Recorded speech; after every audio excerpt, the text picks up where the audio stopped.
Hello, friends and fellow lovers of all things beachy. Welcome to The Beach Speaks, the podcast that shares stories about the beach and our connection to it. I'm your host and beach lover, Paige Friend, helping you reconnect with the beach, return to your soul, and reimagine your life. So grab a cool drink, relax in your beach chair, stick your toes in the sand, and enjoy this episode of The Beach Speaks.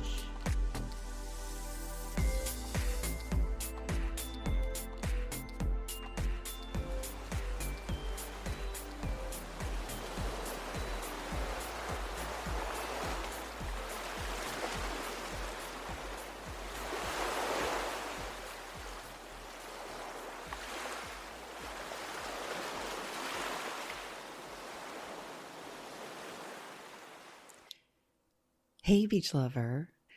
How is the beach speaking to you today? I'm sure you have noticed that I've been doing a lot of solo episodes lately, like how I met my soulmate on the beach, watching fighter jets fly over the beach, and how learning to fly was a lot like moving to the beach. And while it's been a lot of fun sharing stories about how the beach speaks to me, I thought I'd do something different this time and share more about my journey to the beach on an episode I recorded with Rabia Coon on her podcast, More Than Work. We first met as members of the Squad Pod. It's a Slack group created by Squadcast, which is the remote recording platform we both use to record our podcasts. It's a super supportive group where you can ask random questions, get tech advice, promote your show, and my favorite thing to do, collaborate with other podcasters like Rabia. More Than Work is a podcast that shares stories of individuals who have found that their self-worth is determined by more than their job title. And it's one of my favorite podcasts to listen to on my beach power walks, because with each step I take along the shore, I listen to her guests describe the steps they took to create a life beyond their work, and I think about how I have created mine. The stories are different, but to me, there's a similar vibe, the kind of vibe you feel when you stand on the beach, staring across the vast ocean at all the possibilities. So when Rabia invited me to share my More Than Work beach story on her show, I was thrilled. It was a little different being on the other side of the mic, as they say, but Rabia is a great host and a fabulous human.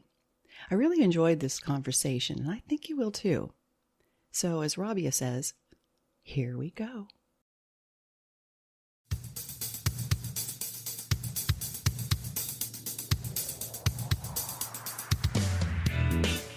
This is More Than Work, the podcast reminding you that your self-worth is made up of more than your job title.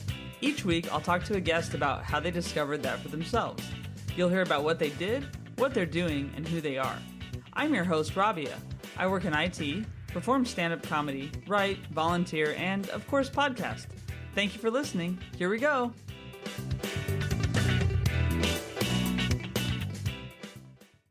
Hey, welcome to this show this week, everyone. I got to interview someone who's a fellow Squadcaster, so you're going to hear Squadcast at least one more time in this season because I interviewed the other co-founder as well. You know, Zach was a little bit ago, that episode, but this is a Squadcaster named Paige Friend who actually has her own podcast called The Beach Speaks. It's a really calming podcast to listen to.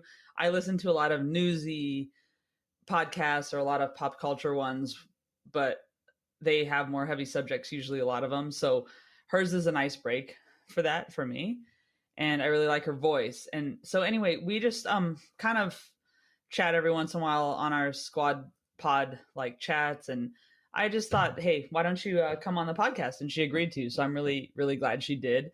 She was super easy to talk to. And I think what's fun about her is her path that she's followed has just been kind of intuitive, and she's just done what she feels is right for her. And it's really hard to do that. The thing that struck me a lot was a lot of times I will personally, and I don't know if this is other people, but this is me, so I'm talking about me now. I'll build up a lot of resentment around something. And I try not to do that now, but I was less evolved even 2 years ago, honestly. And I'll start to resent something and get more and more angry and kind of have to have a negative motivation for leaving something rather than a positive motivation for going to something, if that makes sense. And so I like to be reminded of things like what Paige did, and you'll hear her story. So I'm going to try really hard not to give her story in the intro, because I tend to do that, as if you've listened enough, you know. But I like that she goes towards things. She doesn't really go like away from things. I mean, as a result of going towards something else, she'll leave something, but I just like that. And so that's what I got from it. And so I've been talking to quite a few friends lately. I think a lot of people are, again, in this change mindset or ready to make changes. And we see that with the Great Resignation and things like that, and employment too. But I've been talking to friends lately about really two things. One is like really figuring out their value and not minimizing it so that they feel stronger going into the next thing, but also just kind of trying to just take the steps to do whatever it is. And so this talk for me was perfect this week because it's work I've been doing with myself. I've had a lot of things going on, and I've had to really find a way to show my resilience and to, you know, build resilience as I'm doing that, but also just really think about like this, like me moving to London was one of the first times I'd really left something. I left the States, but not with resentment, but just with like intention to do something new. My last job I left, I definitely left because it was just awful. Actually, the last two jobs I left because I was awful.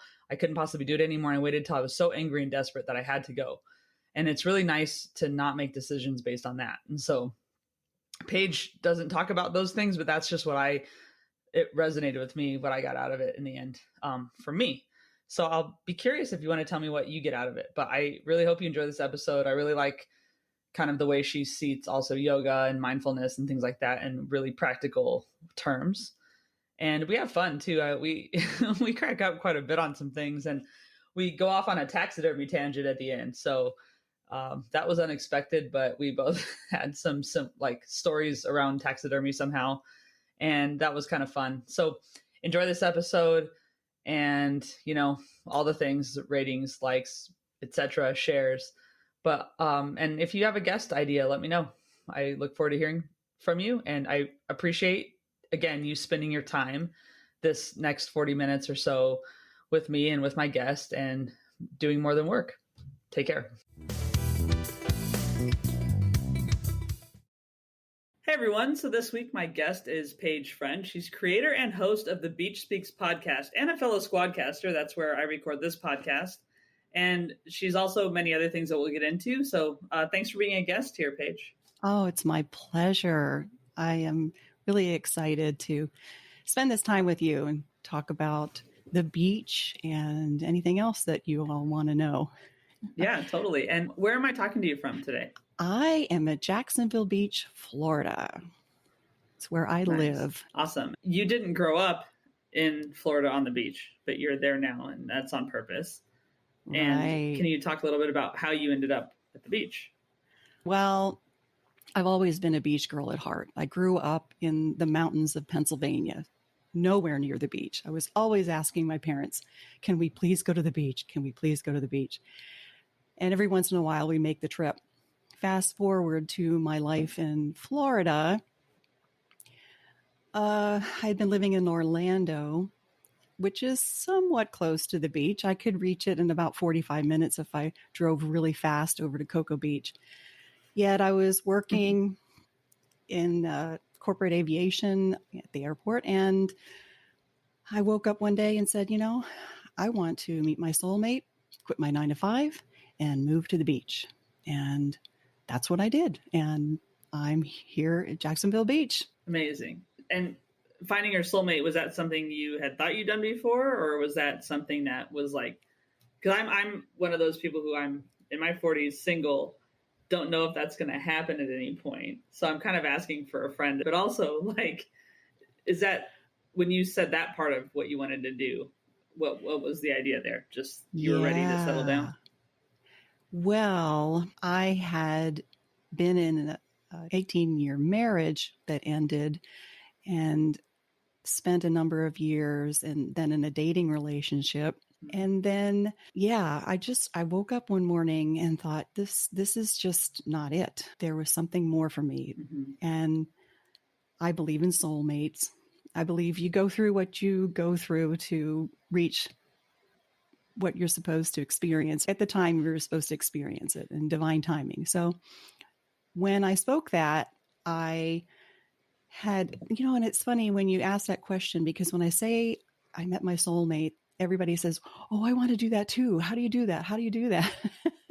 And basically what I did was I made a list of I will say, top 20 things I'd want in a soulmate. And I had to kind of narrow it down because I didn't want to be that specific that they had to be tall and blue-eyed and blonde and, all those things, but how I wanted to feel with that person and what in general was that person like. And so I just kind of had that in the back of my mind, and as well as my vision of living at the beach and all that.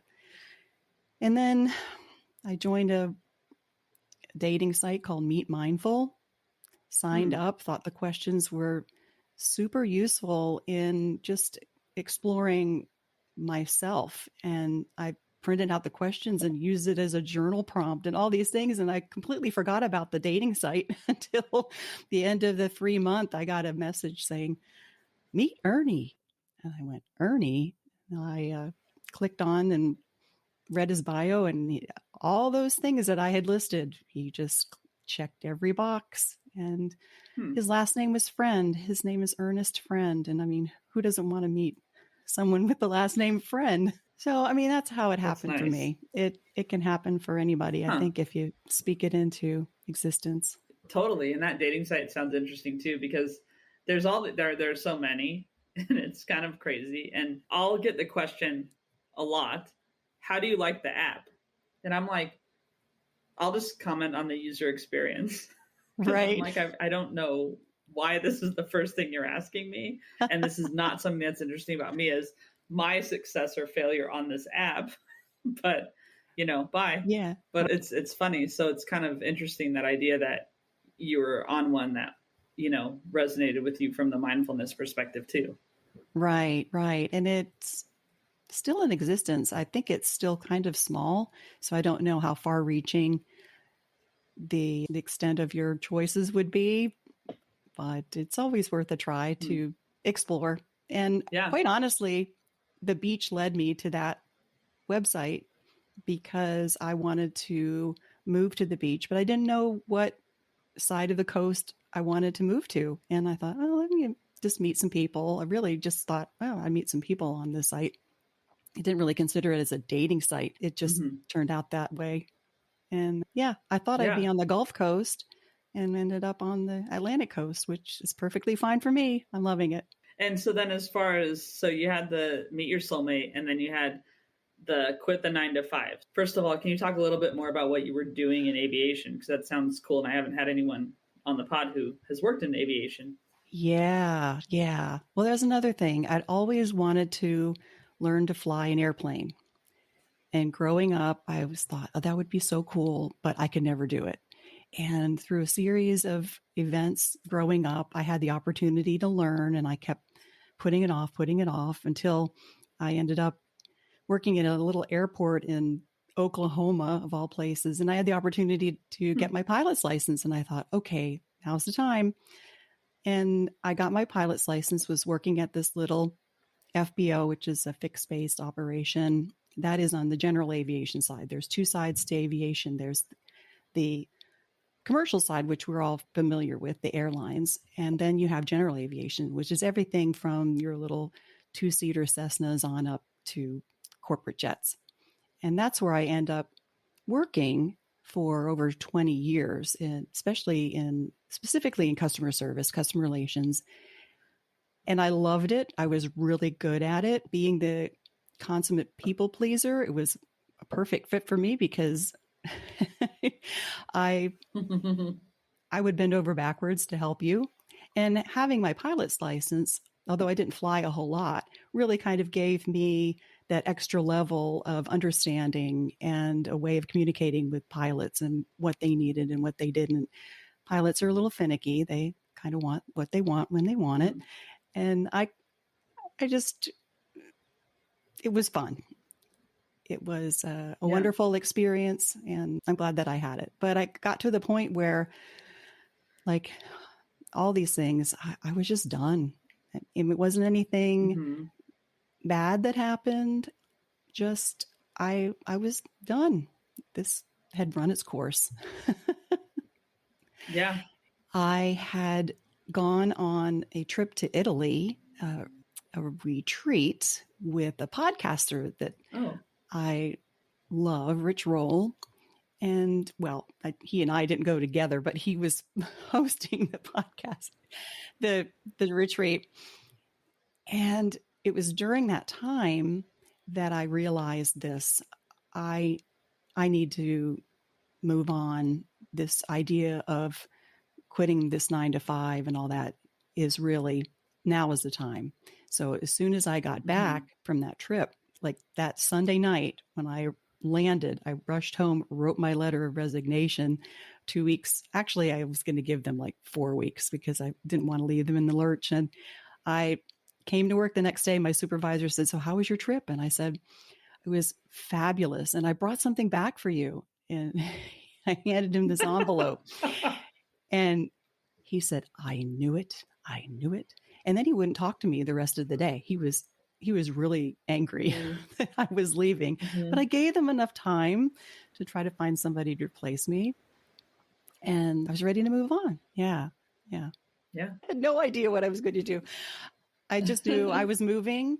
People would say, "Well, where are you going to work? What are you going to do?" And I said, "No, I don't know. I'm sure that there are a couple of palm trees. I can string a hammock and maybe make jewelry out of shells, but I'll find something." Yeah. It wasn't important. The important thing was you knew you were done with that part of your career at that point. Yeah.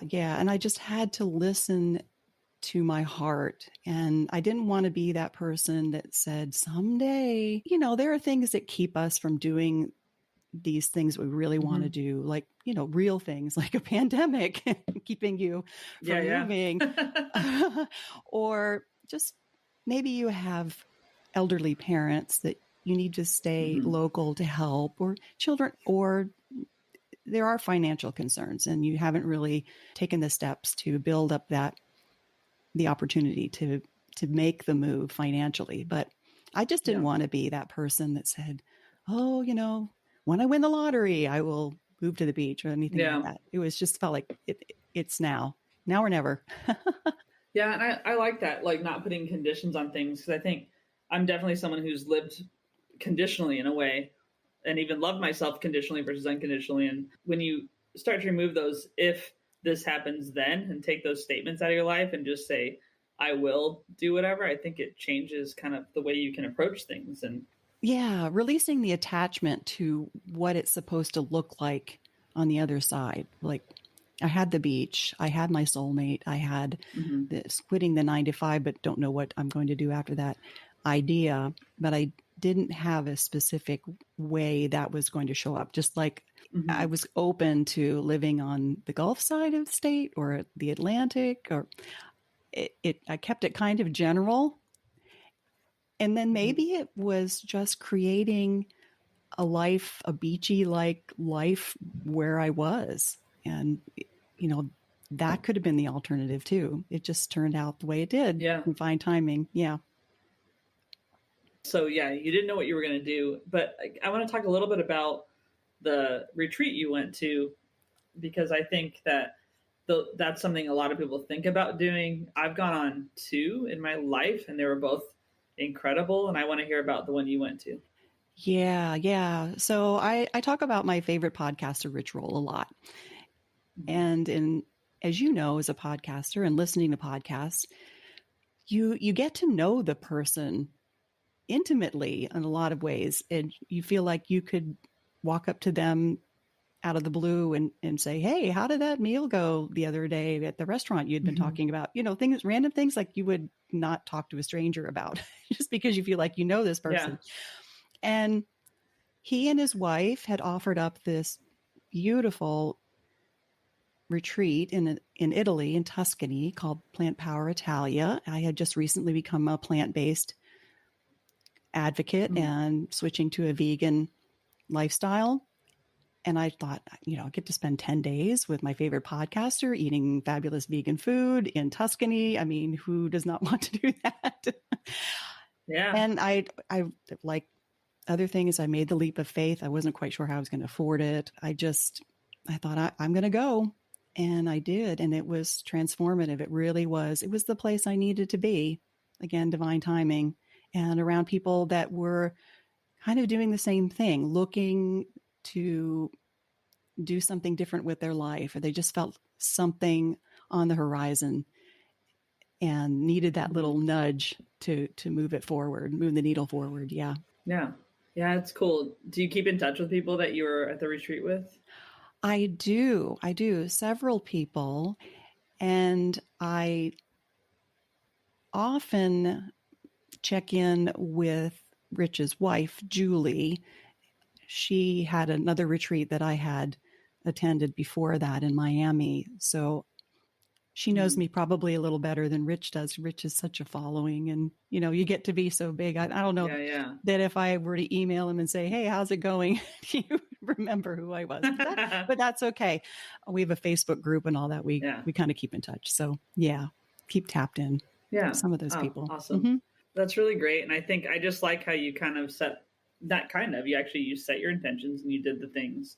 Now, you have your podcast, The Beach Speaks, which I've listened to, and I'll be linking to in the show notes for sure. It's really nice and peaceful, and I lived by the beach for many years and probably will again eventually, but I get, at least to a certain extent, like why you like living by the beach. There is something about it that's special. What is it for you?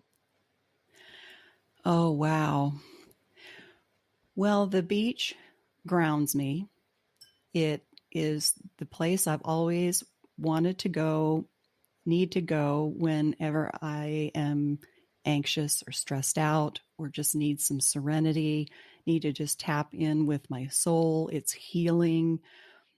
And just the feeling of the waves, the sunshine, the sand, everything that you imagine about the beach just is healing to me. And it represents freedom, serenity, peace, ease, all of those things that are just part of me. And I'm a Pisces, I'm a water sign, so I naturally gravitate to water. It just kind of draws me. Like some people go to the mountains or really enjoy being in the city because it just feeds their energy. This just the energy of the beach really, really draws me to it. Yeah. And I get it. And I'm definitely, when you said city, I was like, oh yeah. And that's definitely me. And my mom and I talk about that. Like, you need to be in a city. And I'm like, I do, but I also need to get away from it sometimes. And, so they're both good, So as far as The Beach Speaks, what's the podcast about? Yeah, well, The Beach Speaks is the podcast for conscious people who love the beach, is how I describe it. I was inspired one morning. I'm a morning person, so it suits me that I'm on the Atlantic side because we have these fabulous beach sunrises, and I go out every morning. And every once in a while, I will hop on one of the red iconic beach lifeguard chairs that they would have sitting out on the beach and just overlook. And I call it my throne. And I would look out over the ocean, sitting on my throne and being so inspired. And I thought, I need to find a way to share this inspiration with other people. And I wanted to share my love of podcasts. And I have a voice that people have said, oh, you really should do a podcast, or you should do a radio show or something like that. And so I thought, well, how do I combine my gift of my voice and this love of the beach and podcasting? It just seemed like a perfect fit. Yeah. Yeah. Well, you have a quality of your voice that's remember Delilah? Yeah, that's what everybody says. Yeah. Yeah. Yeah, it's totally, but yeah, that's what your voice reminds me of. Cause I definitely have a different quality. to Yeah. mine, but Well, it's cool.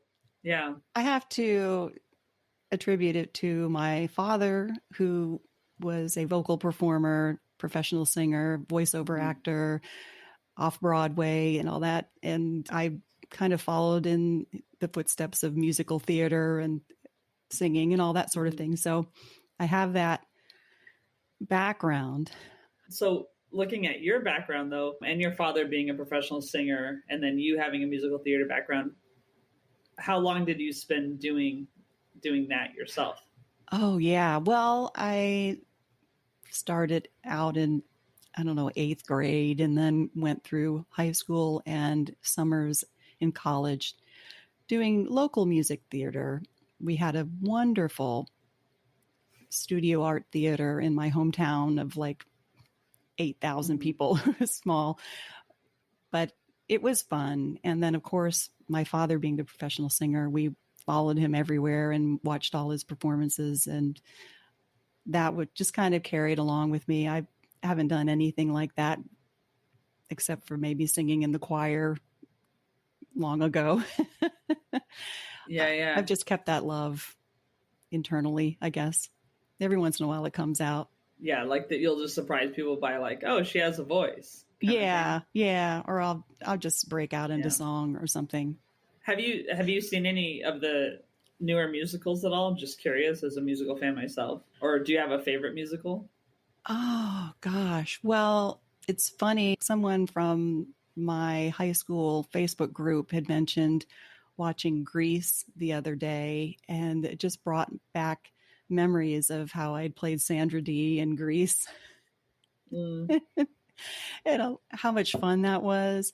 I mean, I love it all. Probably my favorite musical to perform in and to watch long ago was Godspell, and I think a lot of people, I don't know, Mm. remember that from long ago, but it's just kind of transcendent, and the way we performed it Yeah.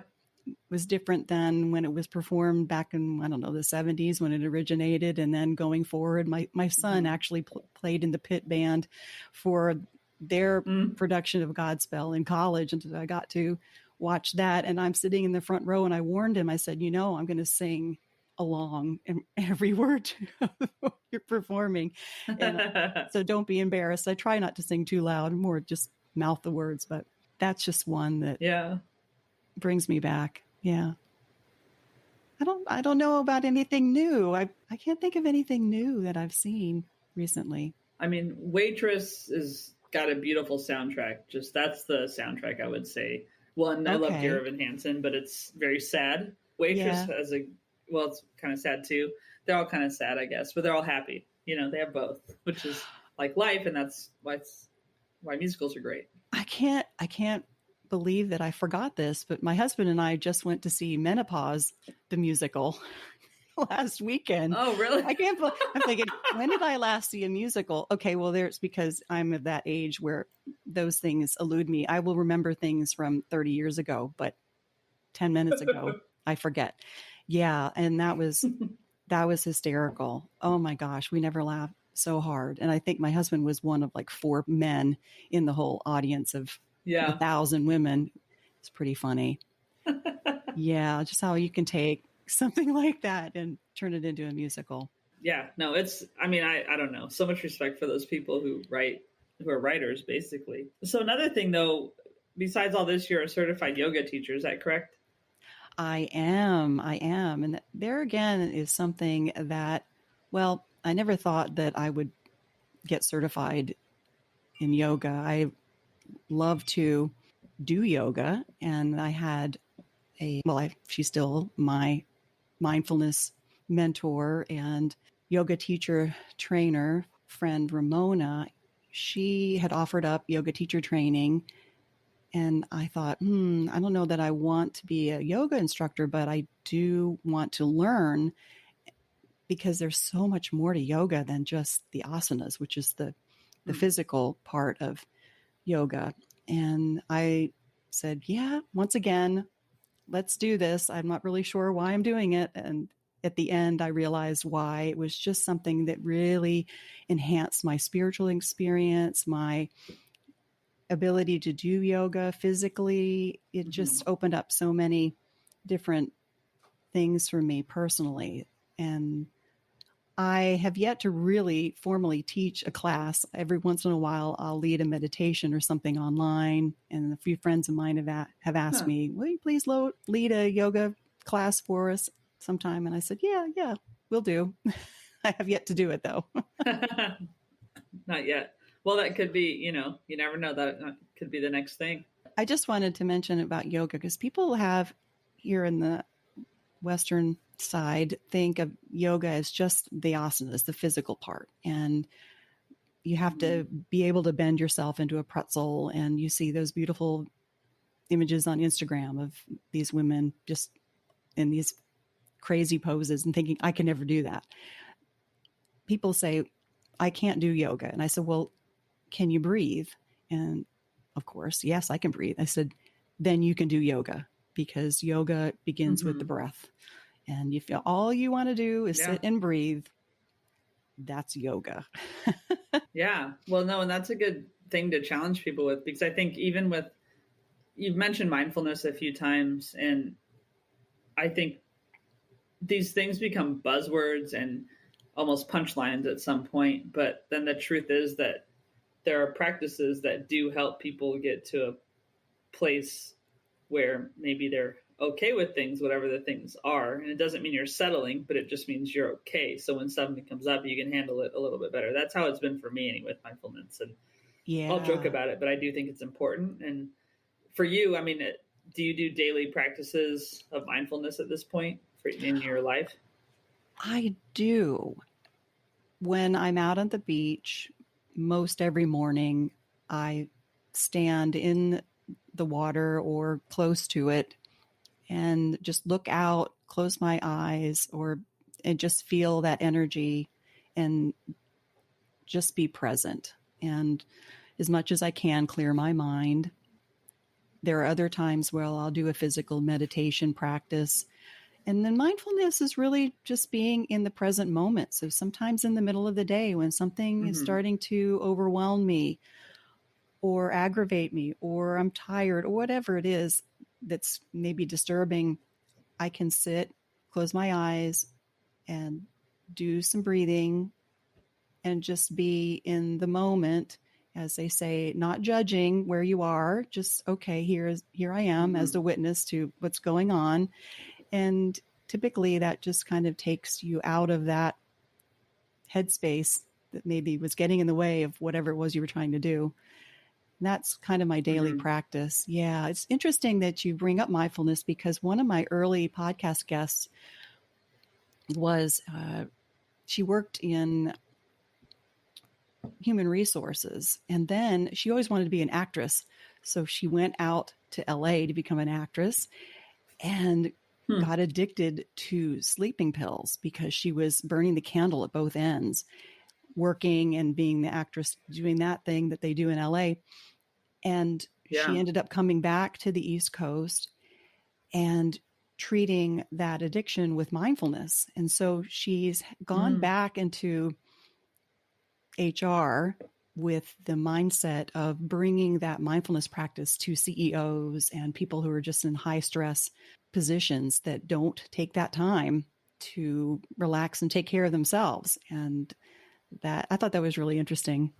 It was funny that we brought that up because that was kind of the running thread through the beginning of my podcast. Most of my guests had that mindfulness aspect to them, and it's kind of grown from there. But that's another part of the beach that comes out for me.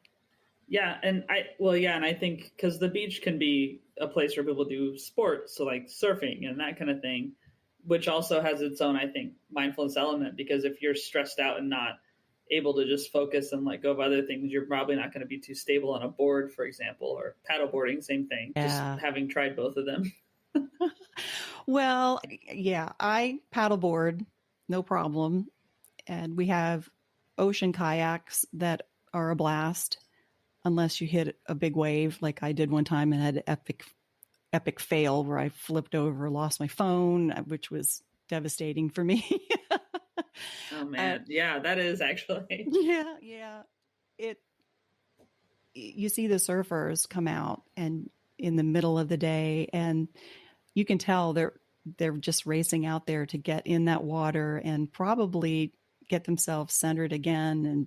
And that surfer mentality, just like, I got to be with the water and the waves. And it's for that type of person that needs that physical activity. That's actually a practice of mindfulness too, because you got to be in the moment and to be steady on that board, for sure.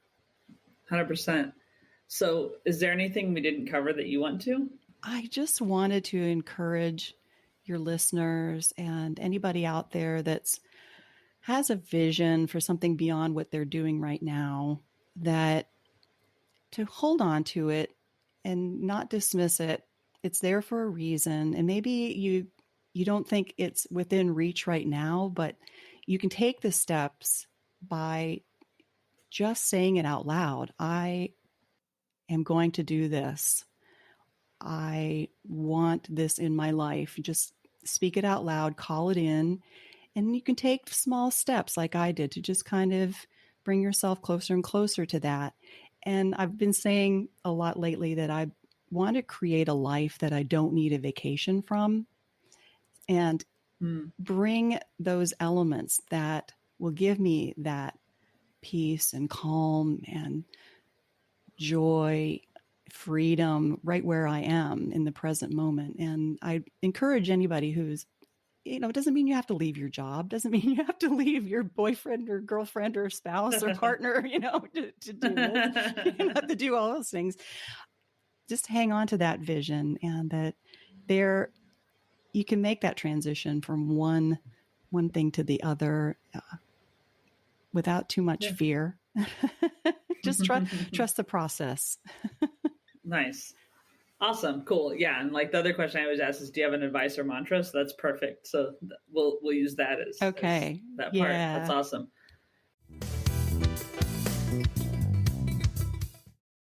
I have a series of questions called the Fun Five that I ask every guest. So we'll go through those. Yeah. Bring it on. What's the oldest t-shirt you have and still wear? That is so funny, this question, because I had recently gone through all my t-shirts and thrown all of them away, except for one. Well, not all of them, but the oldest, except for one, which is my Rich Roll Podcast t-shirt.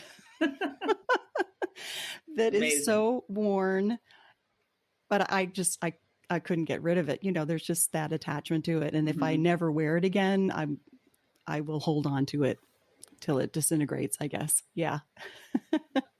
I have a Phil Collins t-shirt that's disintegrating. So they hold up longer than you think. It's just, okay. You can't wear them. No. All right. So if it has seemed like, and it's still not completely gone, that every day was kind of Groundhog's Day for a while, at least, last year. So if it was, what song would you have your alarm clock set to play every morning? Okay. Well, first of all, I have to tell you that I grew up in central Pennsylvania, not too far from Punxsutawney, and Punxsutawney Phil. Yeah. We grew up thinking that Groundhog's Day was actually like a national holiday because everybody celebrated it. I think somebody from my high school became like whatever that is, the grand poobah of Groundhog's Day. He was like the grand master. He pulled, the groundhog out, held it up like the Lion King does, Yeah, anyway, yeah. So Groundhog Day kind of has a special meaning for me. And the song that immediately came to mind was the song Unwritten by Natasha Bedingfield. I could listen to that all the time. It's about, every day you're reinventing yourself. You're unwritten. There's a blank page before you. Open up the windows, let the sun shine. You have the ability to write your story, and you can do it over and over again because it's your story, it's your life. And I thought, wow, that's pretty appropriate for Groundhog's Day because you're getting a new day and a new day. And I try to live one day at a time as much as I can. So that's probably my choice. Yeah. unwritten. Ah, I really like that. Yeah. All right. And coffee or tea or neither? Oh, coffee. Absolutely. I'm addicted. Yeah. That's probably one of my Yeah. biggest New Year's intentions is to cut back on that caffeine. You know, you drink too much coffee when you can have a cup and then go straight to bed and it doesn't affect you. True. Do you take it any certain way or? Oh, just black. I love the French press. We're into that. Get a really nice grind and run it through the French press. And there's nothing better than that first cup of coffee in the morning. I don't think I'm be able to get rid of that. No, I know. It's like some things just kind of acknowledge that it could be a problem, but it's okay. Yeah. Can you think of something that makes you like laugh so hard you cry, or just something that always cracks you up when you think of it, that's your go-to? Yeah, and I'm going to try not to burst into laughter right now because, and this is probably not going to resonate with anybody, but there's a book called Let's Pretend This Didn't Happen. It's by Jenny Lawson. She is a blogger and kind of a comedian along the likes of Tina Fey. Mm-hmm. But for some reason, this book cracks me up. The story she tells about her family growing up in Texas. Her father was a taxidermist, and at one time he had a squirrel that he, whatever it is you do to preserve it, and he had it in a box. He stuffed it and he put it in a shoe box, and it was like their pet. And I don't know, I would read just a paragraph and burst out laughing to the point of just tears rolling down my face. And I would try to share it with other people, and they just didn't see the humor in it at all. But I just thought, this is so incredibly funny. And nobody really gets it but me, but that's okay. I was telling my husband about the book the other day and just burst into laughter just thinking about it. And like I said, nobody gets it. If anybody reads that, nobody gets it. Send me an email, paige@thebeachspeaks.com, and let me know if you thought it was funny too, or if I'm just totally off the rails with that one. No, I don't think so. Alan Alda, I think it was. I was just telling my friend this last week, had a book. I think it was him who, his autobiography, one of them was called Never Have Your Dog Stuffed. And other lessons. Oh, that sounds like something I'd like to read. I don't know. Maybe it's stuffed animals that make me laugh. I don't know. Well, actually, so just this is a tangent, but whatever. I'm going to a taxidermy exhibition this coming weekend with some friends, because no way. It's basically this lady. They're all ethically sourced. The animals are totally ethically sourced. They were like found, in roads or whatever. And the woman, the artist, sets up displays of them as like famous works of art. So like those Degas, like ballerinas that are and stuff. Yeah, I'll send you a couple pictures. But if anyone listening wants to know more about that, they can ask, or I might put in the show notes. But yeah, so I mean, taxidermy, it's not like an obsession, but there are funny things. Like you remember Hope Floats? She had the scaredy cats, like the grandma or the mom. So I don't know, there's something there, Paige. There's another blast from the past for me, because my hometown had the only taxidermy like on the East Coast and people would bring, in deer season, there's another, what we thought was a national holiday, was the first day of hunting season, and people would bring their deer and have lamps made out of the legs, and just random stuff. I don't know that they were ethically sourced or whatever. We don't need to go there, but those weren't. No, that sounds fabulous. So see, always something random. Okay. And so that's what's fun about the podcasting, Yeah, you never know which way it's going to go. Yeah. And so then the last of the fun five is, who inspires you right now? Yeah. Well, my husband has 2 daughters. I call them my bonus daughters. And one of them has 2 daughters, our granddaughters. And the youngest, she's 5 now, Remy, is the most inspiring person to me, because they didn't expect her to live beyond a year when she was born. Mm-hmm. And here she is at 5 years, She has SMA, which I had no idea. I didn't know what it was, but it's actually more prevalent in newborns than we know, spinal muscular atrophy. She's not able to walk, and she can speak. She's fine with that. She is unable to swallow, so she is fed through a feeding tube. But in all other respects, she is every bit of a 5-year-old that one can be. She goes to kindergarten. She has a little boyfriend. She just does all the things. And primarily because her mom just incorporates her into everything that everybody's doing, as if there's no limits to her. And she really doesn't know that she can't do some things. She just does what she can do and wants to be a part of everything. And I love that about her. And it reminds me that I am able, regardless of what limitations I feel like I have, to be a part of and to do in my way. And she just brings back that spirit that I think is wonderful in children, and that we can all carry throughout our lives. Yeah. No, that's incredible. I think actually my friend's son has the same SMA thing, but I was trying to find really quick. I think so.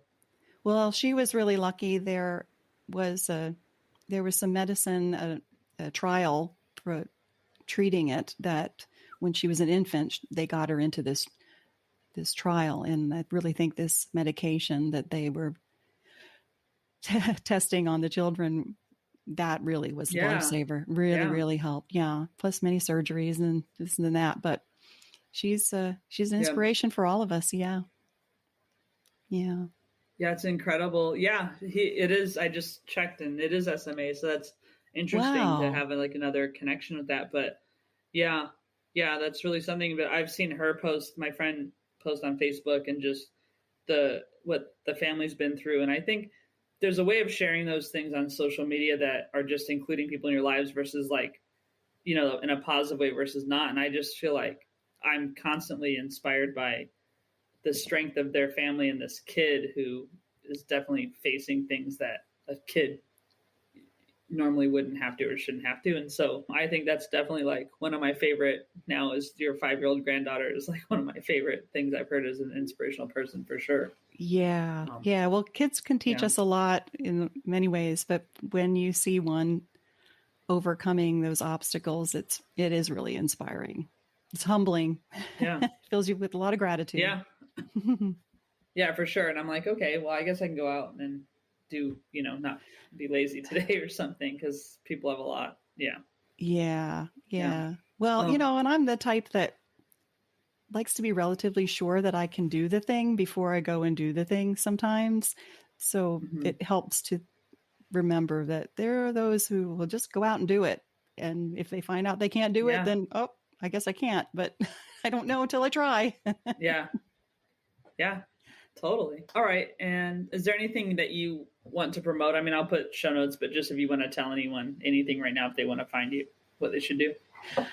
Yeah. So the title of the podcast is The Beach Speaks. You can find me on Instagram, Facebook, on all the podcast players.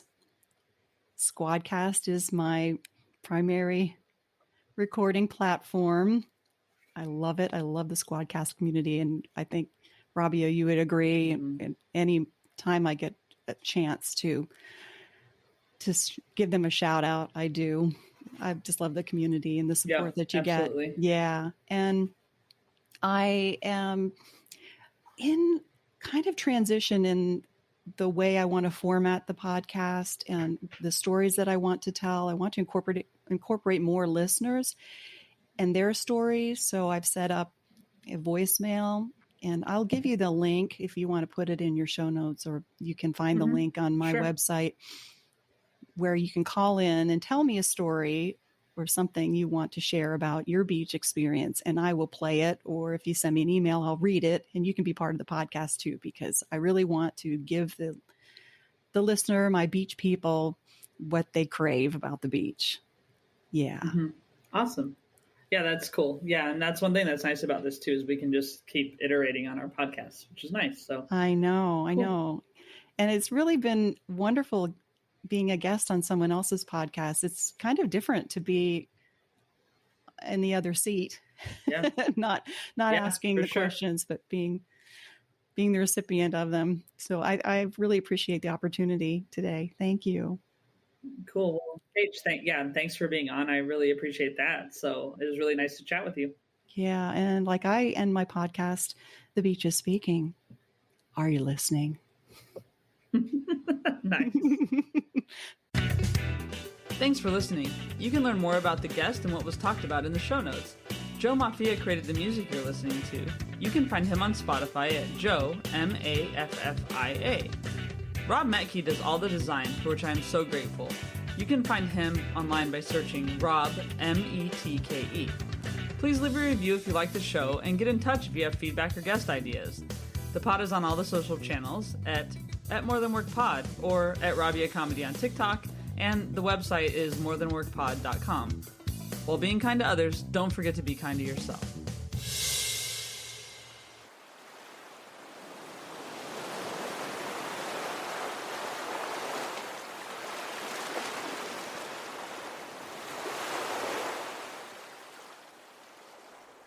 This was my first time as a guest on someone else's podcast. And while I expected to talk about my journey to the beach, what I didn't expect to come up in our conversation were the other parts of my story that go beyond the beach. And I have to say, I learned a little more about myself. And this was a fun way for me to share one of my favorite podcasts with you. You'll find Rabia's More Than Work podcast at Rabia Comedy and at More Than Work Pod. I'll post the links in the show notes. But before you go, can you do me a favor? If you listen to The Beach Speaks on Apple or Spotify, please rate the show and leave a review.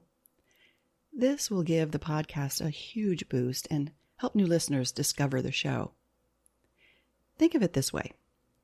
Somewhere in this vast ocean of podcasts, there's a listener floundering in the water, searching for the beach, and your review is a life raft that takes them to the shore. The beach is speaking. Thank you for listening to this episode of The Beach Speaks. If you liked what you heard, share the podcast with another beach lover. And speaking of sharing, I want to know how the beach is speaking to you. To record a message, just go to my website, thebeachspeaks.com, click the voicemail button, it's super easy, and I'll play it on the show. And if more beach is what you crave, visit thebeachspeaks.com or follow The Beach Speaks on Facebook and Instagram, where I post all my gorgeous sunrise photos and videos. It's another way for you to reconnect with the beach, return to your soul, and reimagine your life. The beach is speaking. Are you listening?